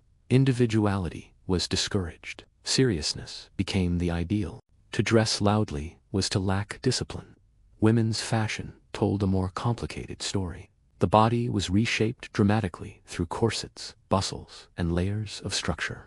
These garments enforced posture, limited movement, and idealized fragility. Clothing claimed to protect women while physically constraining them. Respectability required discomfort. At the same time, fashion reinforced gender roles visually. Men moved freely. Women occupied space carefully. Clothing trained behavior as much as appearance. Fashion became a tool for social instruction. Color followed moral logic. Black signaled seriousness and virtue. Excessive decoration invited suspicion. Even leisure clothing was carefully coded. There were rules for every context: public, private, formal, informal. To know these rules was to belong. Yet beneath this surface of restraint, tension built. The same industrial systems that produced modest clothing also created wealth, mobility, and urban anonymity. New social classes emerged. Fashion began to fragment. The first cracks appeared. Women adopted simplified garments for work and movement. Sportsier emerged. Rational dress movements questioned restrictive clothing. These were not yet revolutions, but pressure points. Victorian fashion reveals a society obsessed with control over bodies, behavior, and appearances. Clothing functioned as armor against chaos, signaling order in a rapidly changing world. But control breeds resistance. And as the century closed, fashion stood on the brink of rebellion, ready to loosen, shorten, and finally breathe again. The early 20th century did not politely adjust fashion. It dismantled it. War, urban life, and shifting social roles made the old silhouettes feel absurd. Clothing that restricted movement no longer matched a world defined by speed, machinery, and disruption. Fashion responded by cutting itself loose. Women's clothing changed first and decisively. Corsets loosened, then disappeared. Hemlines rose. Fabrics softened. Clothing began to accommodate movement rather than suppress it. This was not simply aesthetic change. It reflected a deeper shift in how bodies were allowed to exist in public space. Designers like Coco Chanel rejected ornament in favor of simplicity. Jersey fabrics, clean lines, and neutral colors replaced excess. Comfort became fashionable, which would have sounded like heresy a generation earlier. Clothing no longer tried to overpower the wearer. It worked with them. Men's fashion changed less dramatically, but the uniformity of the suit began to loosen. Sportsier, casual wear, and functional clothing entered everyday life. The distinction between work and leisure blurred. Clothing adapted to motion, travel, and informal interaction. War accelerated everything. Scarcity forced minimalism. Utility replaced decoration. When materials were limited, extravagance looked offensive. Afterward, fashion did not return fully to excess. It had learned efficiency. Cities became laboratories for style. In places like Paris and New York, fashion reflected modern identity. Fast, fragmented, and clothing became a way to navigate anonymity. You could reinvent yourself through what you wore. Mass media amplified change. Films, magazines, and advertisements spread styles instantly. Fashion no longer trickled slowly from elites downward. It circulated, collided, and recombined. Trends shortened. Authority dissolved. Gender boundaries softened visually. Women borrowed from men's wardrobes. Men adopted relaxed silhouettes. Clothing stopped insisting on rigid roles, even if society still did. Fashion in the modern era embraced contradiction. It promised freedom while responding to pressure. It simplified while multiplying options. It rejected old rules without offering permanent replacements. What emerged was not a single style, but a condition. Constant change. Fashion became a conversation rather than a command. Unstable, expressive, and increasingly personal. The body was no longer dressed to obey.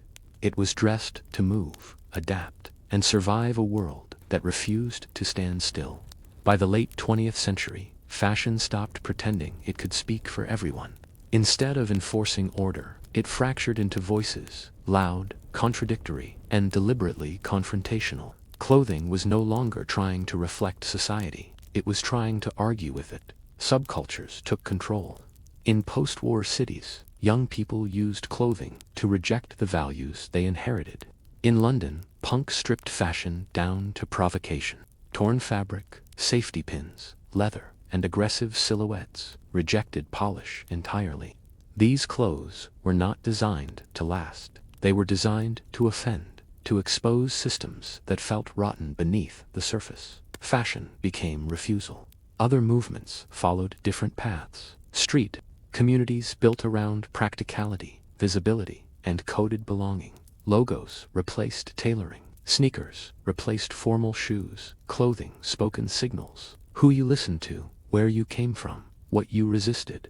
Identity became layered and portable. High fashion responded by absorbing rebellion. Designers pulled subcultural aesthetics onto runways, transforming protest into product. This cycle, resistance, absorption, repetition, became fashion's new rhythm. Nothing stayed outside the system for long. Technology accelerated everything. Global production, fast fashion, and digital media collapsed time and distance. Trends rose and fell in months, sometimes weeks. Clothing lost permanence. The idea of a stable style dissolved. You could reinvent yourself constantly, cheaply, and publicly. At the same time, fashion became more personal and more political. Choices about clothing began to signal beliefs, sustainability, gender expression, cultural identity. Traditional categories blurred. Masculine and feminine mixed freely. Vintage coexisted with synthetic. The body became a canvas rather than a template. But freedom came with consequences. Overproduction hollowed meaning. Choice became overwhelming. Fashion promised individuality while delivering uniformity at scale. The same tools that enabled self-expression also flattened it. The history of fashion ends not with resolution, but with tension. Clothing still tells stories of power, rebellion, and belonging. But now those stories overlap, conflict, and change constantly. From linen wraps to leather jackets, fashion has always been about more than fabric. It has been about who gets to be seen, who gets to decide, and how loudly a body is allowed to speak. Long before music became an art, rhythm was an instinct. The earliest drums were not invented, they were discovered. Humans noticed that striking a hollow object produced a sound that traveled farther than the voice and lasted longer than a shout. That sound carried authority. It demanded attention. It echoed something already familiar, the steady pulse inside the chest. The first drums were crude by necessity and powerful by effect. Hollowed logs, stretched animal skins, gourds, clay vessels. Even the ground itself became instruments. Hands, sticks, and feet provided the technique. There was no separation between musician and audience, because drumming was communal by design. Everyone felt it. Everyone moved to it. Rhythm did not need translation. Drumming served purposes far more serious than entertainment. It synchronized group activity. Walking, rowing, working, hunting.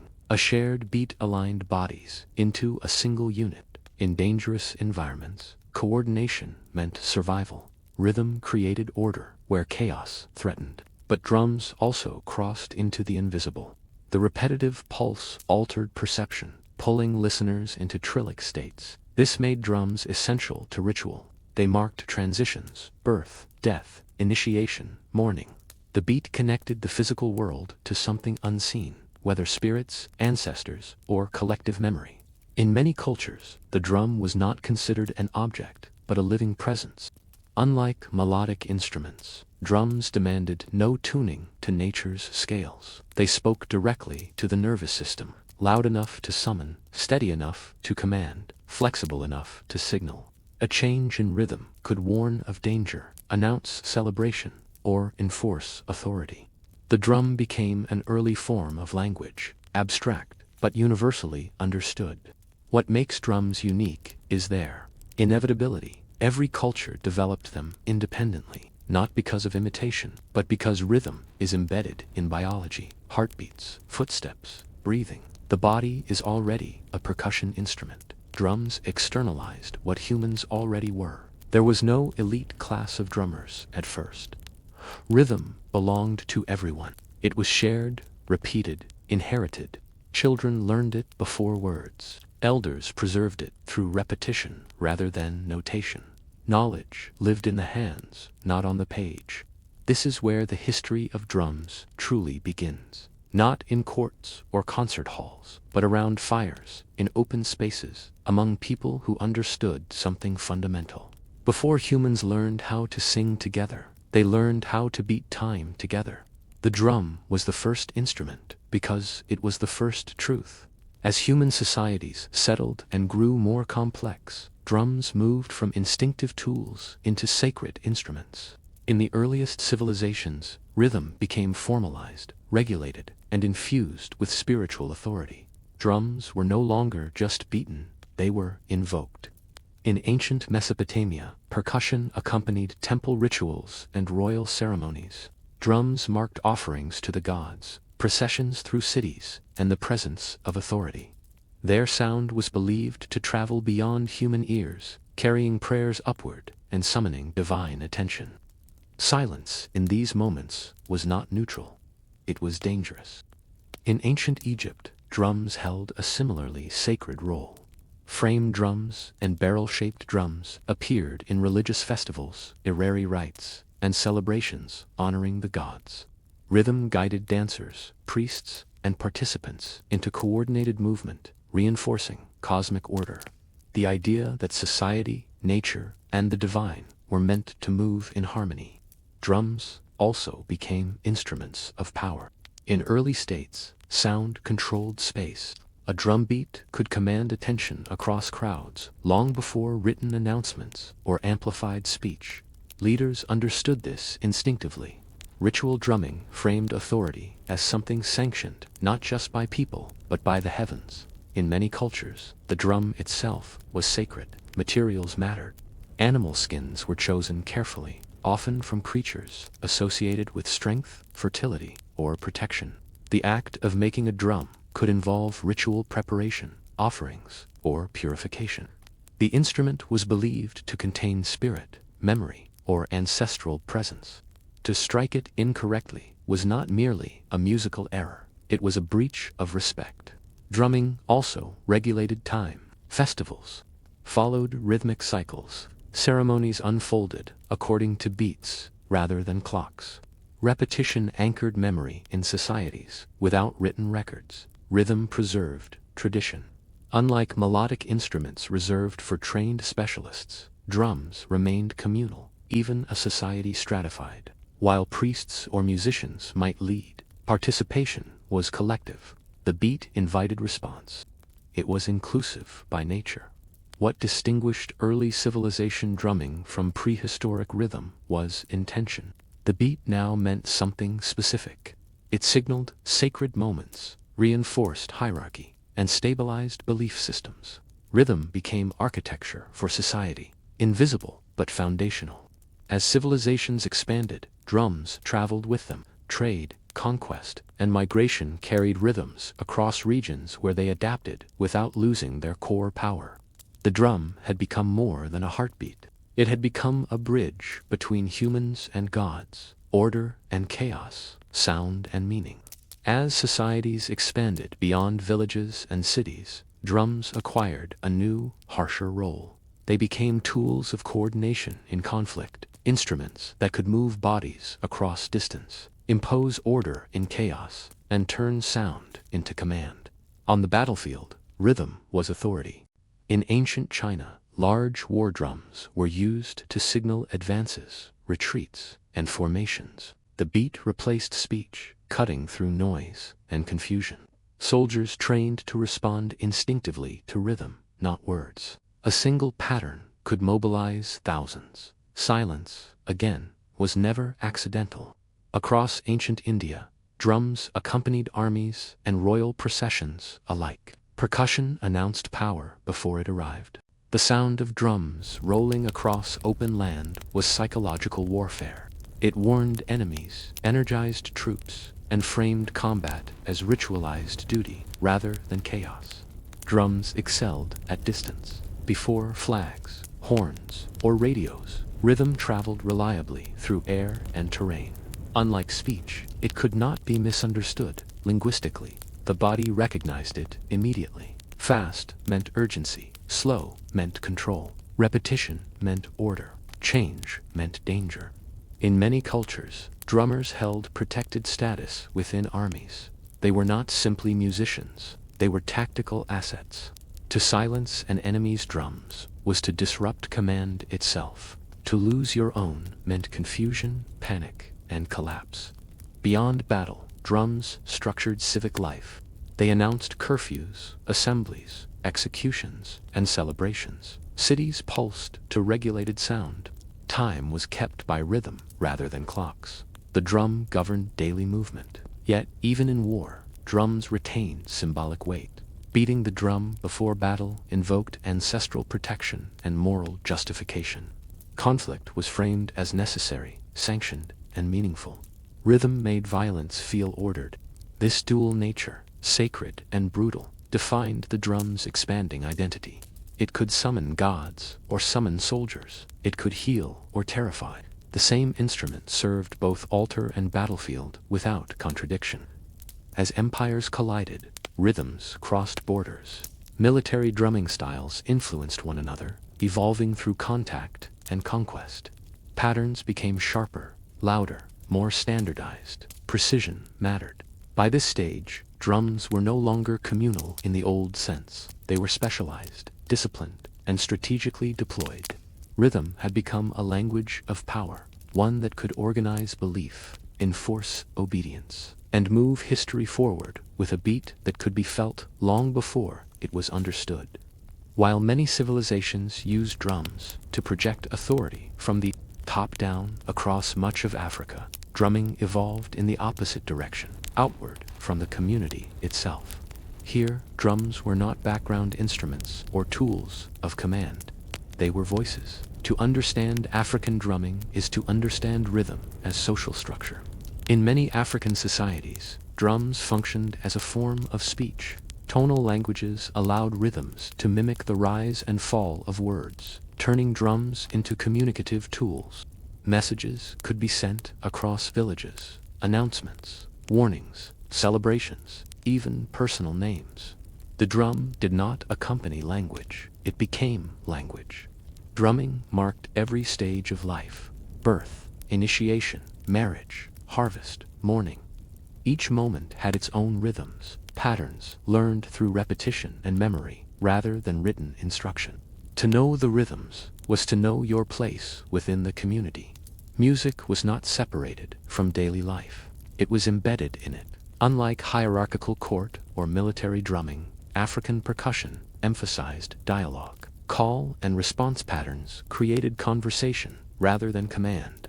One drummer spoke, another answered. Dancers responded with movement. The audience was never passive. Participation was expected. Rhythm created belonging.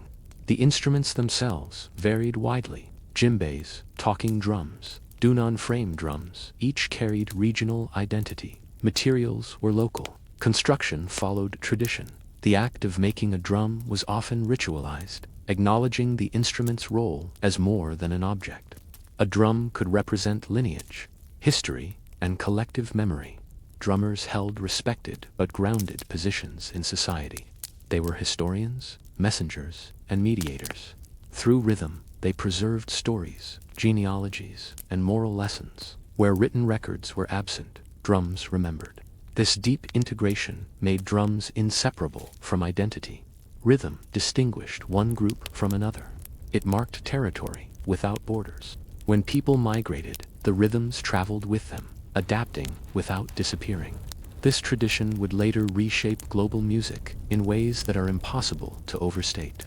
As African peoples were displaced through trade and enslavement, their rhythm survived even when instruments were stripped away.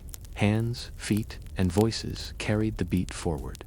What makes African drumming unique is not complexity alone, but philosophy. Rhythm was not decoration, it was structure. Time itself was experienced as layered, cyclical, and shared. The drum here was not an authority imposed from above. It was the sound of community thinking out loud together in time, without separation between music and life. When African rhythms were torn from their homelands through forced migration, the drum became dangerous. In many parts of the Americas and the Caribbean, colonial authorities quickly realized what rhythm could do. Drums gathered people. Drums coordinated movement. Drums remembered things that power preferred forgotten. So drums were banned. But rhythm did not disappear, it adapted. Enslaved communities were often forbidden from owning or playing drums, especially after uprisings where percussion had been used to communicate and organize. Silence was enforced, but only on the surface. The body became the instrument. Hands clapped, feet stomped, voices layered rhythm into work songs, spirituals, and chants. The beat survived by hiding in plain sight. In places like the Caribbean and the Brazil, drumming traditions were disguised within religious practice. Percussion became prayer.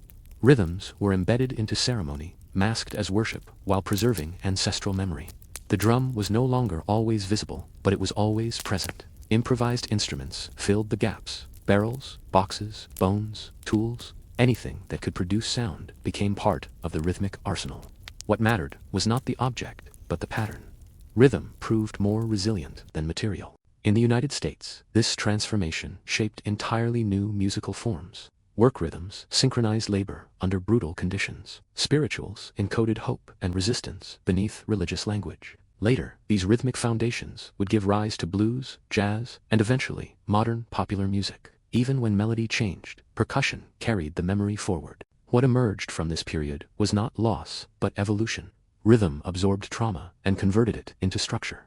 It became a way to endure without erasing identity. The drum stripped from the hands reappeared in the body itself. This history matters because it explains why percussion in the modern world often carries emotional weight beyond sound. Drums do not just entertain, they remember. They carry histories of control, resistance, and survival.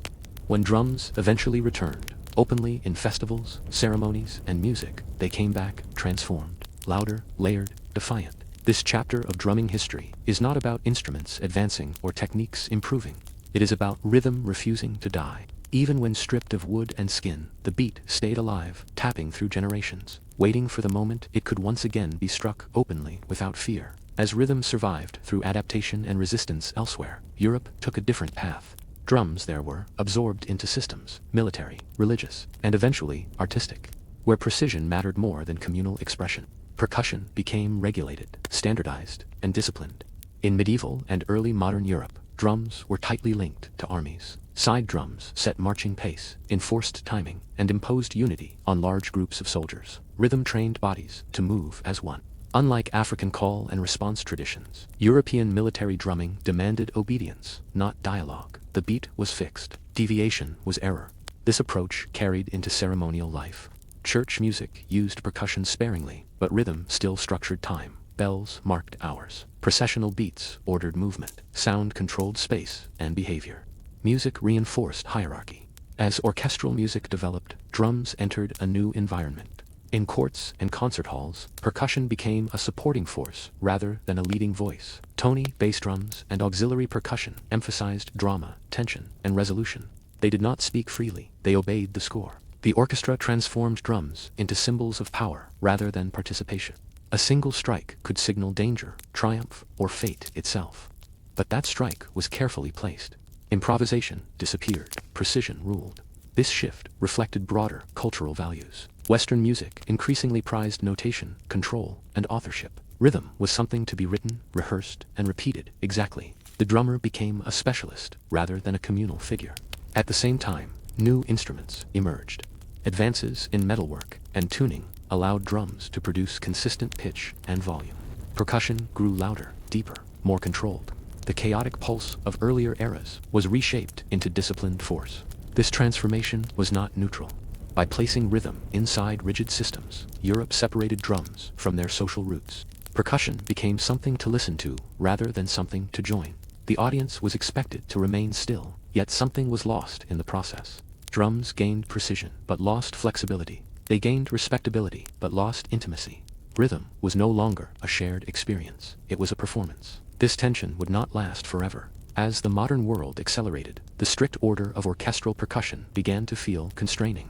New spaces, new cultures, and new technologies would soon pull drums back out of the score and into the street. The stage was set for rhythm to break free again, louder, looser, and impossible to contain. The rigid discipline of Western percussion could not survive contact with the modern city. As cultures collided in ports, factories, and neighborhoods, rhythm slipped its leash. Drums moved out of the orchestra pit and into crowded rooms where rules bent under pressure. This was not refinement, this was release. In places like New Orleans, African rhythmic memory met European instruments and American realities.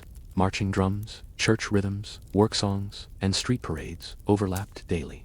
Out of this collision came syncopation, rhythm that leaned forward, pulled back, and refused to land where expected. The beat stopped obeying the grid. Early jazz drummers were not timekeepers alone. They were conversationalists, using snare, bass, drum, cymbals, and whatever else was available. They layered rhythms that danced around melody rather than beneath it. The drum kit itself was a practical invention. Multiple percussion voices controlled by one body. Efficiency turned into expression. Improvisation returned. Unlike orchestral percussion, jazz drumming demanded constant decision-making. Every performance was different. The drummer listened, responded, provoked. Rhythm became interactive again, closer to its communal roots than anything Western music had allowed in centuries. This shift changed how drums were perceived. They were no longer background support. They shaped momentum, mood, and tension. A single break could redirect an entire piece. Silence mattered as much as sound. Space became rhythmic. As jazz evolved, so did drumming. Swing loosened the beat. Bop fragmented it. The drummer stopped marking time and started suggesting it. Rhythm became elastic. Authority dissolved into collaboration. This freedom carried forward. Rhythm and blues, rock, funk, all inherited the idea that drums could lead rather than follow. Backbeats emphasized groove over order. The body returned to the center of music. People danced again, not politely, but instinctively. Technology amplified everything. Microphones made subtle playing audible. Recordings preserved style and spread influence globally. Drummers were studied, copied, idolized. Rhythm became personality. What jazz restored was not just complexity, but attitude. The drum reclaimed its right to surprise, to interrupt, to argue. It no longer served structure alone, it questioned it. After centuries of discipline and restraint, percussion remembered something ancient. Rhythm is not meant to behave, it is meant to move people. As the 20th century accelerated, drums were reshaped by machines. Electricity, amplification, and mass production transformed percussion from a physical presence into a force that could dominate space. Rhythm grew louder, heavier, and impossible to ignore. The invention of amplification changed everything. Drums no longer needed to compete with horns or guitars acoustically. Microphones pulled subtle strikes into focus, while amplifiers allowed sheer volume to overwhelm a room. Power became a feature. The beat was no longer felt only in the body. It rattled walls, floors, and chests. Rock music pushed this to its limit. The drum kit expanded in size and aggression. Bass drums deepened. Cymbals multiplied. Drumming emphasized repetition and impact rather than complexity. The goal was not conversation, but propulsion.